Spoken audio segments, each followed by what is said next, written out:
দিন দিন বাড়ছে জনসংখ্যা, কমছে ফসলি জমির পরিমাণ। তাই নেত্রকোনার কৃষি খাতে আধুনিক ও উন্নত প্রযুক্তির প্রসারের সাথে সাথে স্বল্প আয়ের মানুষের গবাদি পশু ও হাঁস মুরগি পালন ক্রমেই জনপ্রিয় হয়ে উঠছে। প্রাণী সম্পদ বিভাগ ও বিভিন্ন এনজিওর সহযোগিতায় গবাদি পশু পালনে নিজেদের নিয়োজিত করে সচ্ছল জীবনযাপনের পথ খুঁজে পেয়েছেন অনেকেই। ইতিমধ্যে সফলতা পেয়ে অনেকেই অবদান রাখছেন জাতীয় অর্থনীতিতে। নেত্রকোনা থেকে রাজীব সরকারের তথ্য চিত্রে ডেস্ক রিপোর্ট। নেত্রকোনা প্রাণী সম্পদ অধিদপ্তরের তথ্য মতে কৃষি নির্ভর এ জেলায় বর্তমানে হাঁস মুরগির খামার ও গরু ছাগল সহ গবাদি পশু পালনে প্রায় ৩ লক্ষ পরিবার জড়িয়ে রয়েছে। এসব বাণিজ্যিক ও পারিবারিক খামারে উৎপাদিত ডিম, দুধ, মাংসে যেমন জেলার চাহিদা মিটছে, তেমনি রপ্তানি হচ্ছে দেশের বিভিন্ন জায়গায়।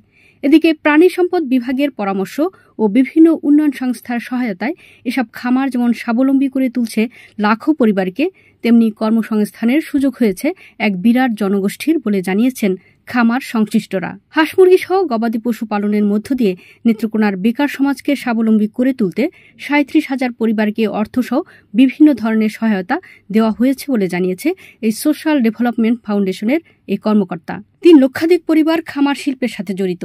এ শিল্পকে কর্মসংস্থানের সর্ববৃহৎ খাত হিসেবে গড়তে খামারিদের মধ্যে সর্বপ্রকার সহায়তা দেওয়া হচ্ছে এবং ভবিষ্যতেও তা চলমান থাকবে বলে জানান জেলার প্রাণী সম্পদ বিভাগের এ জ্যেষ্ঠ কর্মকর্তা। নেত্রকোনা জেলা প্রায় ৩,৫০০ হাঁস, মুরগি এবং ব্রয়লার খামারি আছে। তাছাড়াও এখানে প্রায় ৩ লক্ষ পরিবার সরাসরি গবাদি পশু এবং ছাগল, ভেড়া লালন পালনের সঙ্গে জড়িত। আমরা তো সারা বছর ব্যাপী এই ব্যাপারে জনগণকে উদ্বুদ্ধ করি এবং আমাদের প্রশিক্ষণ কার্যক্রম আছে, আমাদের টেকনিক্যাল সাপোর্ট আছে, আমাদের মাঠ পর্যায়ে থেকে উপজেলা পর্যায়ে আমাদের উপসহকারী সহ আমাদের উপজেলা পর্যায়ে আমাদের ভেটেরিনারি এবং হাসপাতাল আছে। সেখানে আমাদের উপজেলা প্রাণী সম্পদ কর্মকর্তা, ভেটেরিনারি সার্জন তারা সার্বক্ষণিক আমাদের খামারিদের সঙ্গে, জনগণের সঙ্গে তাদের যোগাযোগ আছে এবং জনগণও তাদের সেবা পাওয়ার জন্য জনগণ তারা আমাদের হাসপাতালে আসে এবং তারা সন্তুষ্টির সঙ্গেই লালন পালন করছে এবং একটা বিরাট অগ্রণী ভূমিকা পালন করছে। আমরা এই খাতে আরও উত্তরোত্তর সফলতা কামনা করি এবং দেশি বিদেশি সকল এনজিও, ব্যাংক এবং অন্যান্য যারা সংস্থা আছে, অর্থ লগ্নিকারী সংস্থা, তারা এই খাতে বেশি পরিমাণ যেন স্বল্প সুদে লোনের ব্যবস্থা করে, তাহলে আরও বেশি সংখ্যক লোক এই পেশায় আসবে এবং মানুষের কর্মসংস্থান আরও বৃদ্ধি পাবে। এসডিএফ তাদের কারিগরি, তাদের জ্ঞান দক্ষতা বৃদ্ধির জন্য যথাযথ প্রশিক্ষণ দেওয়া হয় বিভিন্ন ট্রেডে। তারা যে সমস্ত আইজিএতে টাকা বিনিয়োগ করেছে তাদেরকে আমরা দক্ষতা উন্নয়নের জন্য প্রশিক্ষণের ব্যবস্থা করিয়েছি। যেমন গাভী পালন, গরু মোটা তাজাকরণ, ছাগল পালন, হাঁস মুরগি পালন, মাছ চাষ, ক্ষুদ্র ব্যবসা, এ ধরনের অনেকগুলো আইজিএ কার্যক্রম পরিচালিত হচ্ছে।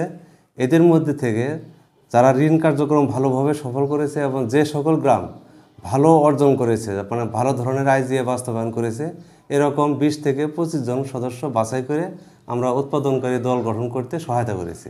ক্রমবর্ধমান জনসংখ্যার সাথে পাল্লা দিয়ে কমতে থাকা ফসলি জমির বিপরীতে বিকল্প কর্মসংস্থান তৈরি ও জাতীয় অর্থনীতির বৃহত্তর খাত হবে প্রাণী সম্পদ, এমনটাই প্রত্যাশা জেলাবাসীর। এই প্রকল্প চালু হওয়ার আগে আমরা অবস্থা খুব খারাপ ছিল, ভালো না। এই প্রকল্প শুরু হওয়ার পরে স্যাররা আসছেন, স্যারেরা প্রশিক্ষণ দিছে, স্যারেরা বুঝাবুঝ পরামর্শ দিছে, স্যারেরা পরামর্শ নিয়ে আমরা এখন আগের চেয়ে ভালোই চলতেছে, ভালোই আছি। এই মুরগির কামার করছি, স্যারেরা পরামর্শ নিয়ে প্রশিক্ষণ দিছে, ট্রেডিং দিছে, অনেক কিছু স্যারেরা মালামাল দিছে। এই মালামাল প্রয়োজন করে আমরা উন্নতির দিকে আসছি স্যার। এই যে লাভবান দিয়ে আমাদের সংসারের আয় উন্নতি করছে কিছু, আবার কিছু টাকা আমাদের ছেলেরা ফাইবারের খরচ আছে, পোশাক পরিধানের খরচ আছে।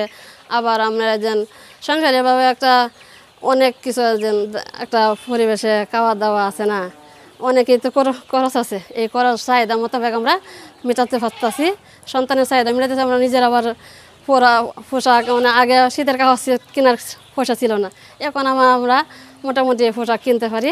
আমরা তো এটা বুঝতাম না যে একটা মুরগির রোগ হইলে কী করা লাগবো, কি এই মুরগির রোগ হইলে আমরা কোন জায়গায় যাওয়া লাগবো, তো স্যাররা আমাদেরকে এটি বুঝাই দিছে যে আমরা এই যে পশু হাসপাতালে প্রাণী সম্পদ অফিস থেকে আমরা যেমন ধরেন এই আমরা আগে মুরগি পালতাম, অর্ধেক মুরগি মারা গেছে, অর্ধেক মুরগি অসুস্থ হয়ে গেছে, আমরা এটা অতটা জ্ঞান ধারণা করতে পারছি না। পুরীতে আমরা বছরে ব্রিজ পালতে পারি 4 থেকে 5টা লাগা।